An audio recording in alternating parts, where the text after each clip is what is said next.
dream bigger and believe that they could win a national title, and just instead of mentally conceding to Penn State, go out and fundraise more. Yep. Get your alumni involved. Build that program up. Yep. Knock them off. Yep, exactly. But then you have a young man like Spencer Lee, a Pennsylvania legend and superstar, right? Going to Iowa, and it was like, whoa, and all the Penn State people were like, oh my God, how could he, basically leave his state behind and go to Iowa and stuff? Well, I believe his older sister was already out at Iowa, was and his she? father took a job at a university out in Iowa. Oh, okay. And I thought All that right. preceded him going there. Jody Stripmatter, who was also his club coach, was Yep. a national runner-up. And that actually created a pipeline to Iowa. In fact, when he wrestled there, they used to call him the Pennsylvania Hawkeyes. Oh, really? That was the nickname because 6 of their starters, Kemmerer That's right, and Kemmerer, several yep, others, yep. Yeah, Max 6 of their Murin, starters yep. at one point Yep. were from the state of Pennsylvania. Yep. Max, you're right. Like you said, Max Murin, and then you had Kemmerer. I always liked him. He was just such a great kid. DeSanto, And obviously, DeSanto, too, yeah. Spencer. Boy, I'll tell you what. I saw DeSanto when when he was at NCAA's, and I'm trying to think where it was, but his coach. This is before he transferred out to Iowa. Under the stands, I guess he had a meltdown, and his coach lost his mind and was yelling at him.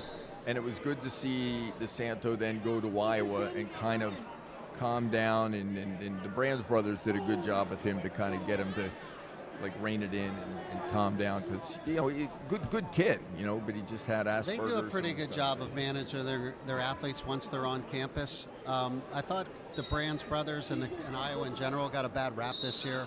Oh yeah. They would have had a different lineup in place if those sanctions for gambling didn't come down on their program. And they just got reversed, by the way. And Yeah, after I the don't think season. they were treated equally as they were towards other programs that there were sanctions involved. I think Iowa State got a little bit of a reprieve. Yep. But if they had those guys in the lineups, I think they would be a little bit better team this year. And but the expectation is always going to be high at Iowa. The fans know that. The Brands know what the expectation is. And the Brands brothers, I mean, I had a really good conversation with Tom Brands when they came to Lehigh years ago, and we honored Dan Gable at the intermission, and Tom actually was a really nice guy. But the funny part was, during the match, right, he comes over and starts yelling at me, and I'm like, whoa, what's you? And it turned out it was the guy who was keeping the clock, and he started yelling at me, and I said, Tom, calm down. I said, it's him. and then he started yelling at him.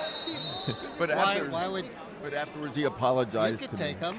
No way, he was a tough guy. But afterwards he came up and apologized to me, which I thought was really cool. We had a nice conversation. I think the perception of Tom Brands, when you see him coaching in the corner, and if you look on the mat here, over on mat 3, we got a guy in an Iowa singlet.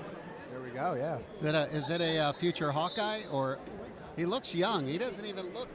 You have to be 18 or older.